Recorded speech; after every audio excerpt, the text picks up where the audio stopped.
Halo Tribuners, baik lagi di Tribun Corner dan kali ini sama gue Bayu Indra Permana. Kita udah kedatangan bintang-bintang dari Bayi Ajaib, pada Mas Vino G. Bastian dan Adipati Dolken nih. Tepuk tangan dulu dong. Halo. Wih. Thank you nih udah mampir ke Tribun Corner nih. Makasih. Boleh mungkin sharing-sharing langsung nih soal perannya Mas Dodot sama Mas Vino. Siapa dulu nih? Dodot boleh. Yeah. Oke. Gue berperan sebagai Dorman di film Bayi Ajaib ini. Dorman itu antagonisnya ya. Dia dukun di kampung itu. Terus juga dia menjadi apa ya? Dia keturunan langsung dari Albert Dominic. Jadi dia cicit keberapanya gitu. Dan dia menjadi perantara untuk menghidupkan Albert Dominic lagi melalui bayinya Kosim. Gitu. Oke. Jadi sebagai dukun ya? Dukun. Kalau Mas Vino? Kalau gue sebagai Kosim, Kosim ini dulunya tuh yang main tuh Muni Cader. Muni Cader. Nah terus Kosim ini adalah bapak dari si Didi. Didi itu yang kesurupan Bayi Ajaib, kesurupan setan hantu berkepala orang tua itu. Nah 80% sebetulnya ceritanya hampir sama film aslinya. Tapi ada beberapa yang kita memang kuatin lagi di karakternya, di struktur ceritanya, dan ada beberapa plot yang kita bikin twist juga. Menarik lah pokoknya yang versi 2023 ini menarik walaupun tetap berpegang terhadap yang versi aslinya. Oke. Ini kan remake ya dari film tahun 1980-an kalau nggak salah ya? 82. 82. Nah, mungkin buat teman-teman Tribuners yang mungkin lupa atau belum nonton boleh di-share lagi.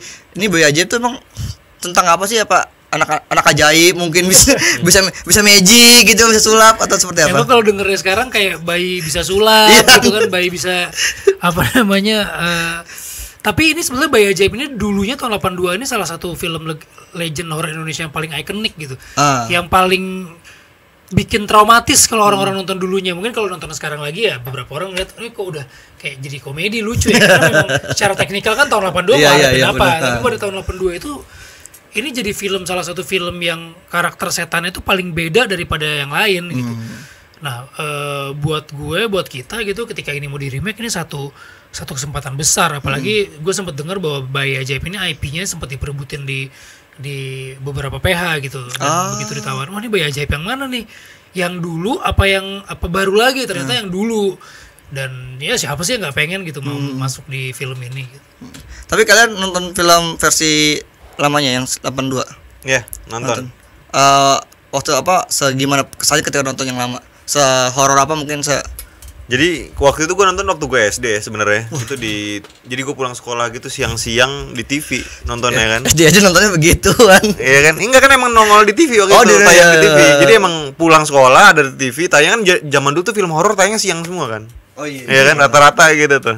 Nah, jadi emang pulang sekolah nontonnya ketemu Bayi Ajaib. Ya udah terus kayak lumayan aneh banget nih film. Maksudnya lumayan iya serem gitu, maksudnya serem tapi aneh gitu. Terus kayak lumayan berkesan lah karena dia nggak kayak horor-horor yang lain gitu, yang urban legend kayak kuntilanak segala macam itu kan beda ya menurut gue. Jadi emang gitu sih. Terus pas ditawarin film ini ya gue nonton ulang lagi karena yang harus ngerimain lagi kan sebenarnya gitu sih. Dan Bayi Ajaib ini tuh bukannya horor yang cuman yang kayak nakutin secara sosok gitu ya, karena kan kalau misalnya film horor lain kayak gentayangan kalau itu teror, lebih ke teror gitu, karena ada kemunculan si Bayi Ajaib ini pun juga jelas gitu di film yang lama maupun yang sekarang. Tapi proses dia menghantuinya itu bukan seperti biasa gentayangan atau menteror gitu. Dan buat gue ini sesuatu yang beda lah, kalau kata Dodo tuh menu baru di film horor Indonesia, menu yang lain gitu. Iya. Di film horor Indonesia. Ini kan bilang penyegaran menu baru. Ini apakah masih relate nih sama penonton zaman sekarang nih untuk mungkin entah gambarnya, entah mungkin sosoknya? Karena kan juga tadi 80% mirip sama yang dulu kan. Kalau misalnya secara struktur ya sama tahun 80, tapi secara production design enggak lah. Kita udah jauh lebih maju yang tahun sekarang gitu, dan sutradara dan produser juga tahu apa sih yang dipengenin sama sama penonton sekarang. Dulu yang versi dari tahun 82 sempat dipasang lagi di acara festival oleh Falcon Pictures tuh dipasang lagi, dan buat orang yang nontonnya dulu memang tetap masih trauma. Tapi generasi sekarang nontonnya komedi. Iya. Lucu karena film jadi kayak cult gitu ya. Iya. Sama ini sih sebenarnya kayak emang kalau ngomongin relate ya culture-nya emang Indonesia banget sih kalau mau ngomongin itu ya. Maksudnya kayak Indonesia zaman dulu banget. Maksudnya yang gitu ya. Bayi Ajaib sekarang ini nih sebenarnya bukan kan biasanya kalau remake itu kan maju ke depan ya tahunnya kan. Ke present time. Kalau Bayi Ajaib ini tuh mundur ke belakang. Oh, lebih mundur daripada yang lebih tua lagi daripada film aslinya. Jadi emang kalau ngomongin culture-nya berarti lebih kental lagi kan gitu sebenarnya. Kayak mistisnya kayak mistik-mistiknya dukunnya segala macam kayak gitu-gitu tuh Indonesia banget kan. Masih percaya sama dukun-dukun. Iya, kayak gitu-gitu. Iya gitu. Nah, kalau ngomong dukun nih, jadi dukun gimana nih pendalamannya? Banyak risetnya nih. Pendalamannya yang ini sih, enggak sebenarnya fokusnya tetap sama skripnya sih.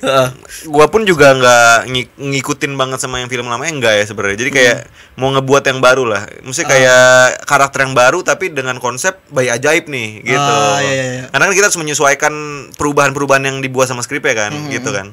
Jadi emang kalau masalah apa yang gua galih di sini tuh kayak emang sebenarnya lebih kayak diskusi sama Bang Rako, dukunnya tuh seperti apa, karakter base gue tuh kayak gimana, kayak gitu-gitu. Maksudnya kenapa gue bisa begini, kenapa gue bisa begitu. Sama ini sih yang ditanamin adalah kalau gue tuh mau nanamin antagonis gue tuh tetap rapuh sebenarnya gitu. Gue tetap manusia biasa gitu sebenarnya kan. Yang emang kesepian, rapuh, terus kayak insecure sebenarnya gitu. Terus punya dendam gitu. Emang dendam gue tuh emang pengen ngebalikin kejayaan kakek gue zaman dulu itu ya supaya supaya kita tuh bisa balik ke kejayaan itu lagi sih. Berarti gitu. bukan dukun-dukun yang kuat banget lah, yang nggak bisa tersentuh, yang bukan yang begitu lah ya. Ya itu kalau itu nontonan. Ya, pinter banget. Jual aja nih. Tapi kan kemarin gue sempat nonton juga dan sempat lihat trailer juga, ada bahasa apa tuh Portugis yang dipakai ya? Iya, bahasa itu. Portugis. Nah, itu bahasa asli atau mungkin emang beneran ada maknanya kah? Atau? Ada artinya, artinya. Emang bahasa Portugis beneran. Iya, itu masih ingat gak artinya apa? Lu tau nggak? Aquele que esta es campiño apa kami lupa inget sih. Cuman intinya gue memanggil arwah itu untuk memanggil kakek gue itu supaya mencelakai banyak orang lah, intinya gitulah. Tapi itu juga dialog ada di zaman dulu sama persis atau mungkin film ini zaman dulunya? Oh nggak tahu gue. Kayaknya beda sih. Beda. Part dukunnya tuh beda gitu. Biasanya kan kalau misalnya film lokal horor Indonesia gitu biasanya kayak dukun-dukun pakai bahasa Jawa. Iya, Jawa, Sunda gitu kan. Kalau zaman dulu nggak ada yang bahasa Portugis ya. Maksudnya mantra Portugisnya itu nggak ada. Ini unik karena kan si karakter Dorman yang di sini kan itu keturunan langsung dari si Albert Dominic. Jadi dia berbicara dengan Dorman itu pasti pakai bahasa Portugis. Gitu. Itu panjang atau dialog bahasa Portugisnya? Kan kalau orang yang asing dengar mungkin kayak apa nih diulang lagi atau. Iya, sebenarnya nggak terlalu panjang sih. Maksudnya nggak yang panjang sampai segini gitu ya. Cuman ya lumayan Portugis di kepala gua nggak nempel ya. Maksudnya kayak bahasa yang gua dengar kan paling bahasa Inggris, bahasa Jerman, bahasa Belanda gitu kan lebih nempel gitu. Cuman bahasa Portugis kayak ini bahasa apa gua bilang. Susah gitu nempel di kepalanya. Walaupun pendeknya juga yang hafalinnya lumayan lama sih. Yang paling gue ingat tuh kayak apa Fofo sih manggil. Fofo. Sim Fofo. Oh, itu artinya apa tuh? Iya, Fofo, baik Fofo kayak gitu loh. Fofo tuh kakek. Oh, kakek. Oh, jadi baik kakek gitu ya. Oh, itu emang real bahasa Portugis yang ini ya digunakan ya, bukan kayak mungkin gabungin bahasa-bahasaan karena dari setnya aja kan kita nggak tahu nih apakah ini Jawa, apakah ini Sunda atau apa ya. Ada itu intinya. Dan duit juga kan nggak kelihatan duit mana gitu kan. Jadi itu benar-benar bahasa Portugis asli tuh. Iya, bahasa Portugis asli. Dan masih nggak artinya? Yang beberapa udah lupa sih. Lama. Nanti mungkin kalau yang buat nonton bioskop udah ada teksnya. Oh, udah ada teksnya ya. Udah ada teksnya, subtitlenya udah ada kayaknya. Tapi kalau berapa lama buat ngafalinnya? Ngafalinnya ya selama proses gue reading sih sebulanan lah. Kurang lebih kita reading sebulanan ya.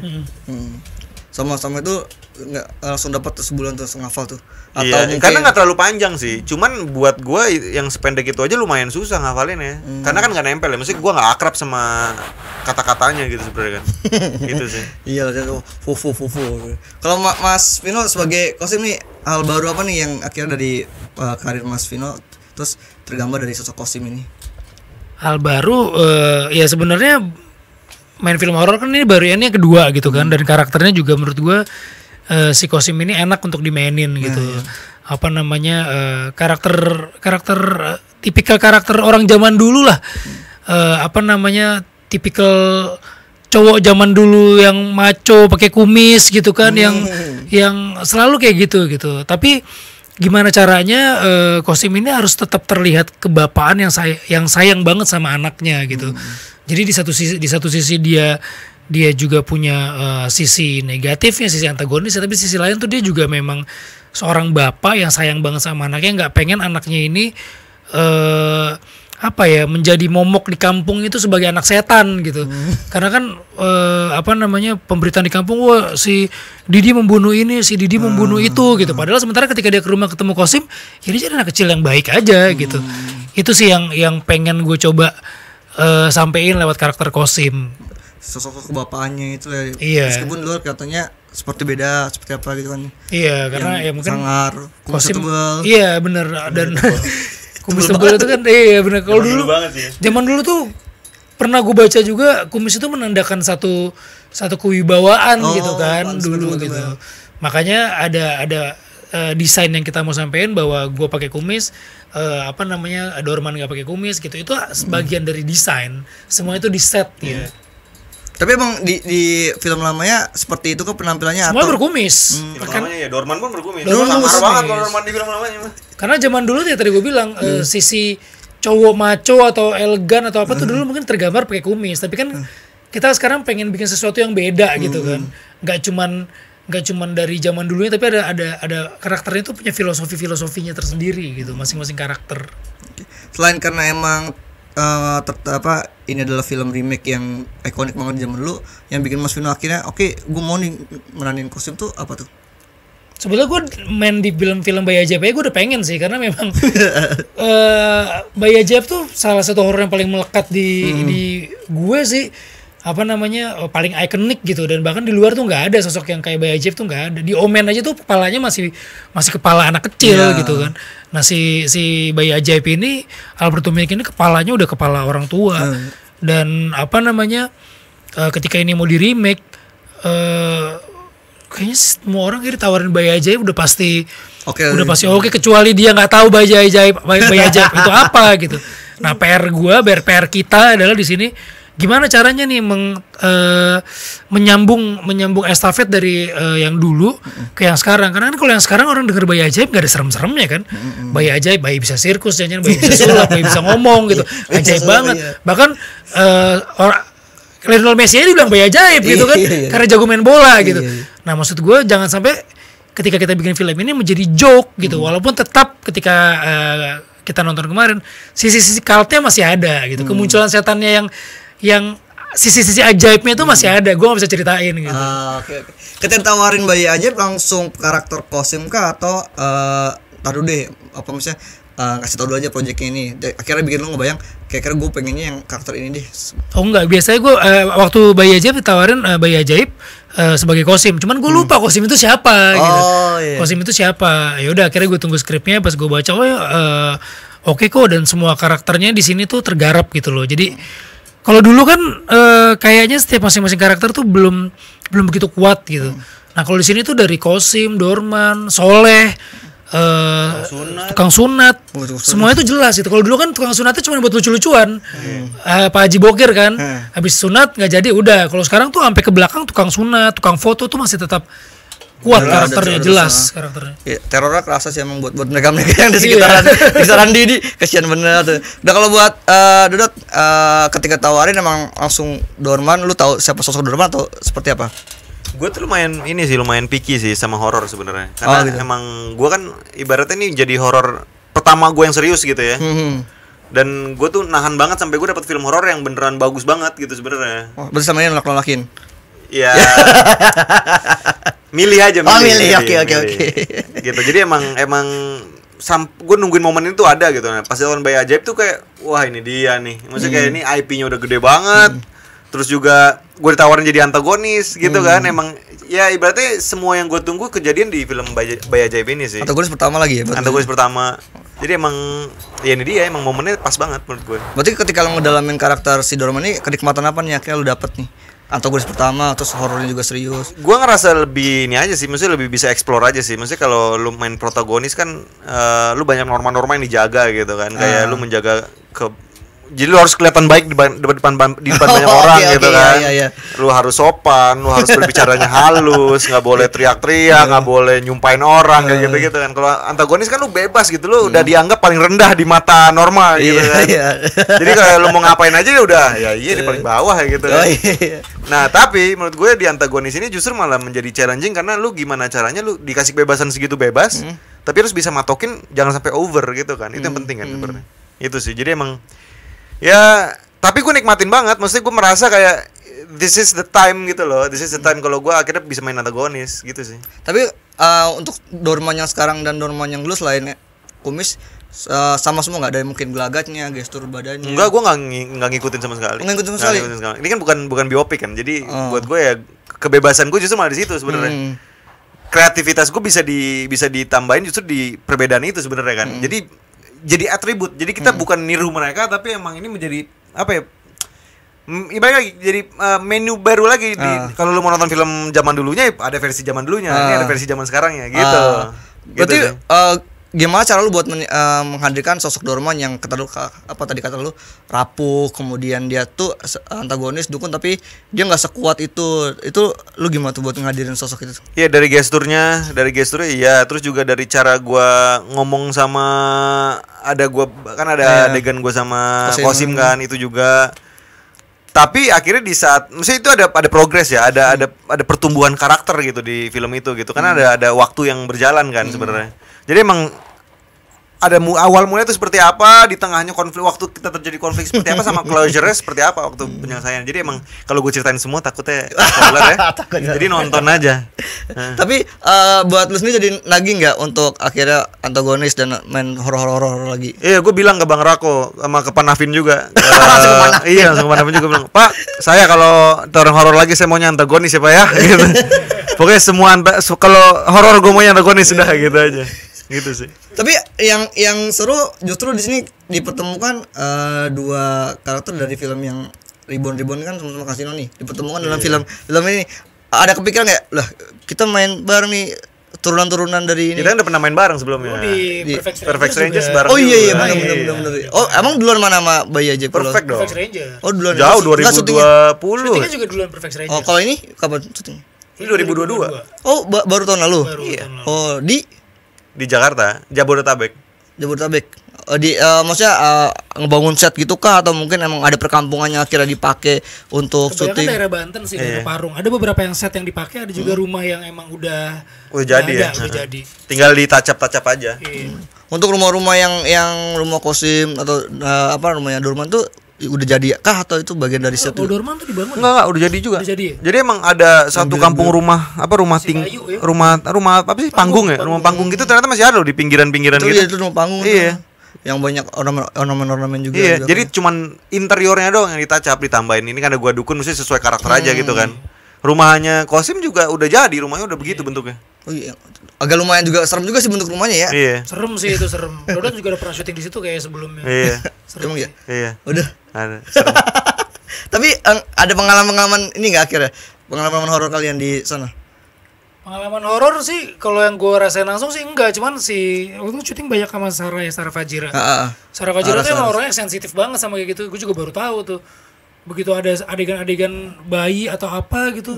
Ini anak udah mulai aneh gelagatnya nih, kayak tiba-tiba sedih, sendu, apalagi lagi putus atau lagi berantem sama pacarnya gitu. Tiba-tiba apalagi sakit. Iya, kayak begitu. Iya. Apalagi kayak sakit perut gitu. Gue sering banget ngeliatnya kayak lagi sakit perut gitu. Makanya gue sempet nawarin obat lambung. Terus kata yang biasa ikut sama dia tuh Maskin. Maskin itu asistennya. Jangan deketin Mas, dia tuh lagi berusaha untuk kayak meruqyah dirinya sendiri gitu. Dari energi-energi yang negatif masuk ke dia. Untung gak gue kasih nih. Pindah ke gue lagi. Gue gak sakit lambung. Kalau lu kan banyak main-main sama alat dukun. Enggak. Dia justru emang karena gue cuek kali ya. Maksudnya kayak gue gak sensitif sih. Jadi emang enggak. Cuman Habis itu sakit, ada aja sih di hari gue lagi di rumah gue selesai, besokannya gue sakit kan. Iya. Covid nggak taunya besokan. Gua kirain Sama ngerinya tuh kan. Sama ngeri loh. Waktu sama ngerinya. Ngerinya. Kirain sakit ada yang nempel yang ke bawah. Gue pikir gitu loh awalnya, karena gue pikir gue kecapean gitu kan, nggak tahu gue ketempelan nih, nggak tahu Covid anjing. Emang kalau horor kan settingnya kebalik ya. Apa namanya, banyakan malamnya gitu. Jadi pola tidur kita tuh kalau nggak biasa, nggak ngejas tuh ya udah kebalik-balik. Iya. Terus kalau Mas Vino sama Rehan pemeran Didi gimana nih ngebangun antara bapak dan anak? Ya, Rehan juga sebenarnya baru pertama kali di film ini sih. Rehan orangnya juga ya moodnya mood anak kecil ya. Jadi mau gimana caranya gue harus ngemong gitu, harus ngebangun dia walaupun karakter Rehan ini diceritakan di sini lebih banyak sama ibunya gitu. Jadi gue tuh selalu datang ke Rehan itu dalam posisi ketika Rehan terbuli gitu dalam lingkungannya atau enggak habis berdebat sama ibunya. Nah, dia tuh selalu mencari pertolongan ke bapaknya karena dari semua karakter yang ada di film ini Kosim lah yang paling membackup si Didi ya Rehan gitu. Jadi dia gue banyaknya perannya tuh hubungan karakternya tuh seperti itu gitu. Tapi selama reading ya Rehan banyak dilatih sama Mas Rako sih, masalah kayak perubahan ekspresi, terus karakter. Karena Rehan tuh ketemu sama banyak orang gitu. Ketemu sama ibunya, ketemu sepantaran. Semua karakternya ditemu sama dia. Sama Rehan gitu kan. Jadi ya kalau gue tahu yang bagian gue aja, yang bagian bukan gue tuh gue nggak terlalu banyak tahu. Tapi kan sebelumnya pengalaman lu main sama anak kecil juga ngebantu juga nggak? Atau emang sebenarnya buat lu mudah aja ngedeketin sama anak kecil? Enggak sih, beda kalau misalnya si Rehan ini karakter sama bapaknya tuh nggak sama kayak film gue sebelumnya kayak Miracle gitu. Enggak gitu. Memang harus dibangun dari nol lagi gitu, karakter harus dibangun nol lagi gitu. Dan dia yang paling penting adalah dia percaya aja gue bapaknya, gue percaya dia anaknya gitu. Karena kalau enggak akan berjarak banget gitu. Oke. Kalau Dot dari si Dorman ini yang buat lo akhirnya puas banget, anjir gue puas banget nih mainin si Dorman itu apa sih buat lo selain emang ini antagonis pertama? Apa ya, maksudnya range-nya kali ya, range emosinya tuh lumayan di sini gitu, maksudnya kayak ya jadi kayak nggak monoton aja gitu, range-nya tuh lumayan tinggi gitu, secara emosionalnya gitu ya. Karena ini horor juga ya, jadi banyak emosi-emosi yang tiba-tiba kagetan ketemu setan, ketemu ini segala macam. Jadi emang lumayan ini sih, challenging di situnya sih.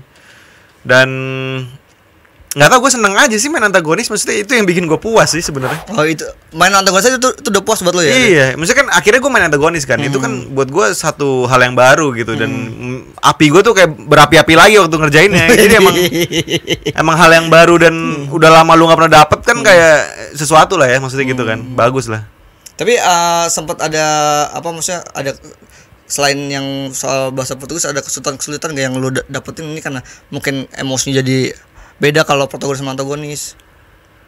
Nggak terlalu sih, cuman technical ya, mungkin kayak waktu gue mau baca mantra, terus kayak ada apa aja di barang depan gue tuh, ada apa aja, apa yang bisa gue pakai, maksudnya kayak gitu-gitu, lebih ke technical, bukan secara actingnya, lebih ke technicalnya aja mungkin. Gue harus paham apa aja nih yang ada di depan gue, kayak gitu-gitu sih. Terus sama harus diapalin juga tuh apa misalnya depannya apa aja. Iya, maksudnya ya masa di atas meja gue nggak tahu ada apaan gitu kan. Itu harus gue harus cari tahu itu ada apa dan fungsinya apa, dan maksudnya buat apa dari situ gitu, kayak gitu-gitunya sih. Ada fighting juga ya. Oh, ada fightingnya juga, itu juga lumayan melelahkan tuh. Tapi emang kebetulan karakter gue emang nggak bisa fighting sebenarnya. Culun aja sebenarnya kan. Iya. Emang dibikinnya culun kan sebenarnya. Iya, makanya tadi dibilang agak dia rapuh kan, dia nggak sekuat-kuat itu. Iya, emang gue bikin ini tuh jadi manusia banget gitu. Sebenarnya yang manusia yang punya masalah gitu sebenarnya sama dirinya, sama lingkungannya, sama masa lalunya gitu sih. Tapi kalau misalkan nanti akhirnya dilempar ke publik dan banyak yang ngebanding-bandingin tuh, kalian seperti apa tuh? Ya, sama film lamanya. Udah pasti lah itu mah. Sudah pasti dibandingin. Memang harus dibandingin. Iya. Gitu. Tapi akan maksudnya jadi sebuah beban kan, kita bandingin kesuksesannya sama sebelumnya. Kalau gue pribadi enggak sih, karena justru kita membuat film ini adalah sebagai tribute sih, sebagai penghormatan untuk film yang dulunya, bukan untuk menggantikan film yang dulunya atau mau bikin bilang film kita jauh lebih bagus, lebih bagus. Kita nggak akan bikin film ini kalau nggak ada film dulunya, gitu. Jadi kenapa kita buat di sekarang adalah karena kita pengen ngasih tahu nih ke orang generasi sekarang bahwa dulu tahun 1982 itu ada film judulnya Bayi Ajaib gitu.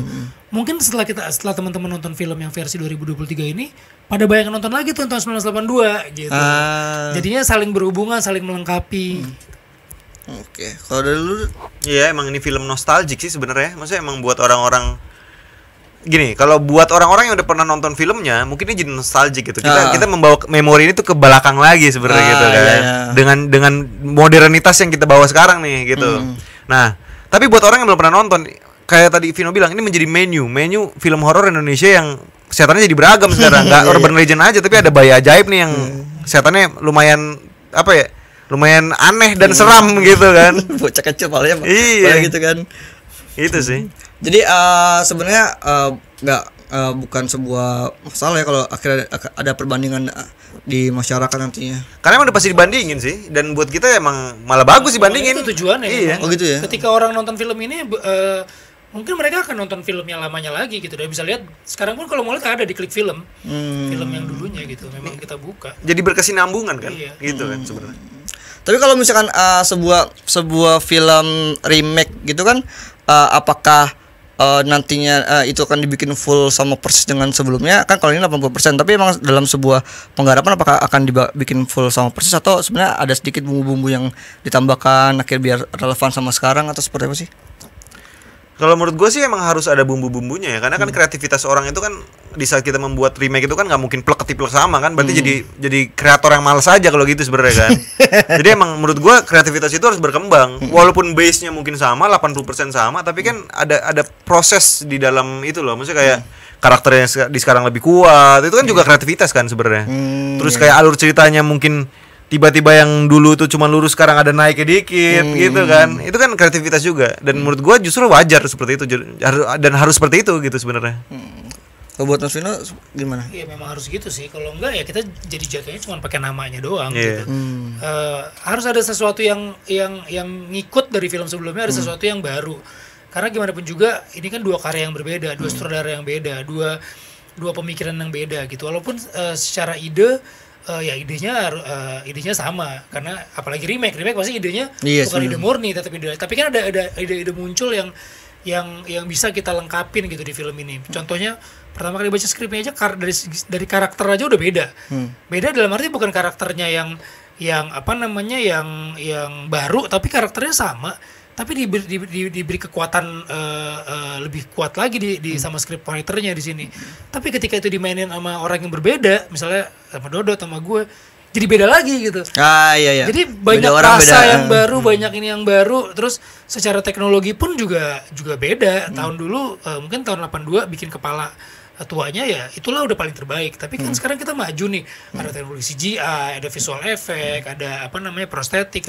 Itu semua kita kerahkan untuk sini. Bahkan di film ini ada teknik robotik gitu.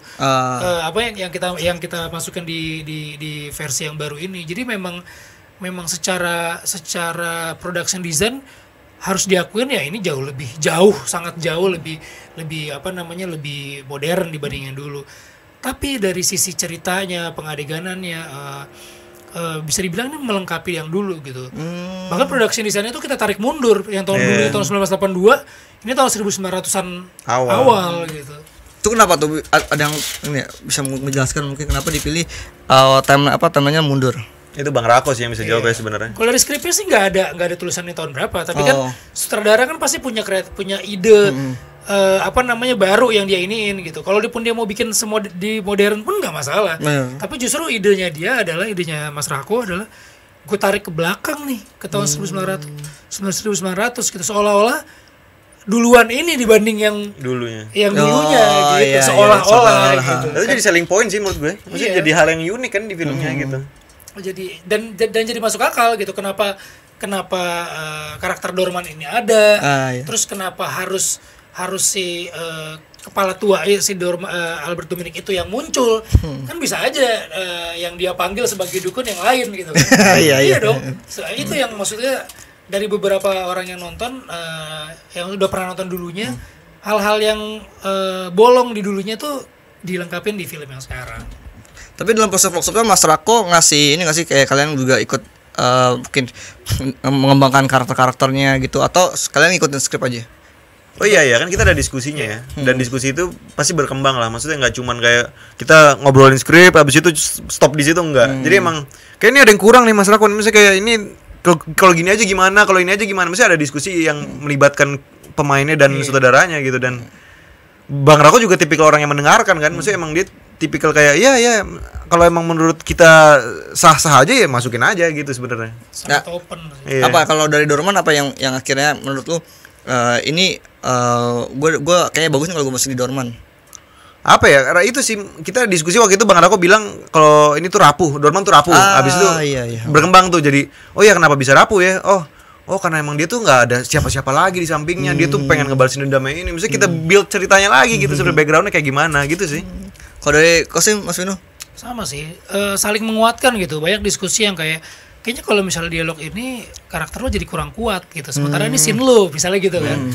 Kayaknya dialog ada beberapa dialog gue kayaknya nggak usah ngomongnya di sini ya, biar lo aja yang ngomong gitu. Karena kalau misalnya gue ngomong jadi mematahkan. Ini kan scene lo nih misalnya. Jadinya gue kayak berusaha untuk nimpalin mulu gitu, kayak gatel untuk ngomong terus gitu. Akhirnya ada beberapa dialog yang kita edit, tapi Mas Rako bilang ya setuju gitu. Terus dari look juga Dodot punya penggambaran gue pengennya rapuh kayak gini, Kosim pengennya kayak gini gitu. Jadi hal itu tuh di apa namanya di forum reading itu tuh dikeluarin gitu. Apalagi kita udah sering banget reading bareng sama Mas Rako sama Dodot, jadi kita tahu gitu, oh nih karakter Dodot seperti apa, karakter gue seperti apa. Kita pengennya tuh film ini tuh bagus bukan cuman personal tapi semuanya gitu. Kita mikir, kita kadang-kadang diskusi itu justru bukan mikirin karakter kita gitu, justru mikirin karakter lain biar bisa sama-sama naiknya tuh bareng gitu. Biar aksi-aksinya dapat lah ya gitu, ngobrol tek-tek-tekannya gitu. Kalau emang obrolan soal untuk ngegarap Bayi Ajaib ini tuh udah sebelum ditawarin tuh udah kapan sih di ini ya, mungkin diobrol-obrolin sama kalian? Oh, gue nggak tahu. Kalau gue sih taunya ketika pas udah mulai masuk reading sih, tawarin gitu. Itu awal-awal 2022 kah atau?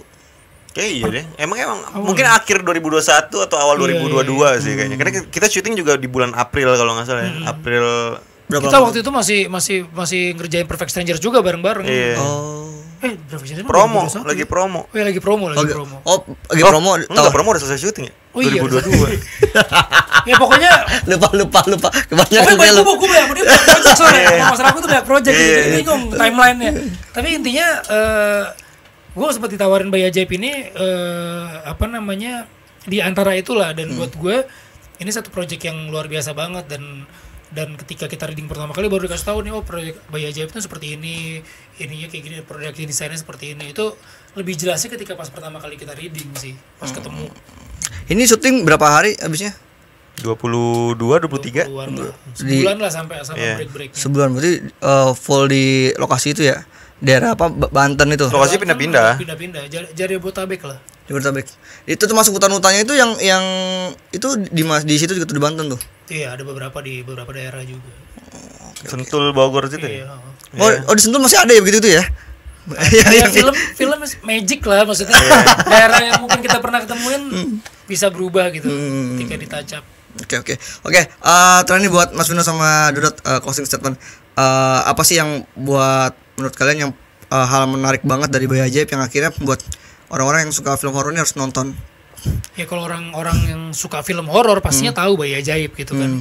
Ini salah satu horror legend Indonesia yang paling ikonik karakternya gitu, dan ketika di remake pasti penasaran kan akan seperti apa gitu. Dan mudah-mudahan buat yang udah nonton dulunya bisa nostalgia lagi sama film Bayi Ajaib. Yang belum tahu Bayi Ajaib ya bisa terhibur dengan terornya si bayi berkepala orang tua ini. Jaminan bakal nostalgia nih jadi nih. Kenapa? Jaminan nostalgia jadi. Kalau gue sih nggak bisa bilang jaminan bakal nostalgia, tapi beberapa orang yang sudah nonton, yang dulunya pernah nonton ya akan nostalgia karena beberapa adegan ikonik yang dulunya kita tampil lagi di sini pasti, tapi dengan rasa yang berbeda gitu, bahkan lebih brutal. Itu dia adegan yang ikonik. Kalau dari Dodot? Ya, kalau menurut gua ini menjadi menu tambahan buat horor Indonesia ya. Maksudnya ini kan horor Indonesia udah dari kemarin tuh horor banyak banget kan, dan rata-rata tuh setannya juga yang apa urban legend gitu ya. Kalau kita dengar tuh kayak kuntilanak, pocong, terus kayak genderuwo. Maksudnya yang kita dengar namanya tuh udah lumayan gitu kan. Nah, sekarang adanya Bayi Ajaib tuh menambah menu horor di Indonesia. Jadi emang ya semoga ini menjadi apa ya? Rasa yang berbeda lah, penyegaran juga lah buat horor Indonesia gitu sih. Namanya lucu tapi nggak selucu sosoknya ya. Iya. Oke, makasih nih buat Dodo sama Mas Vino udah mampir ke Tribun Corner, dan Makasih. thank you buat Tribuners yang udah nonton Tribun Corner, dan jangan lupa tonton terus konten-konten Tribun Corner lainnya. Bye.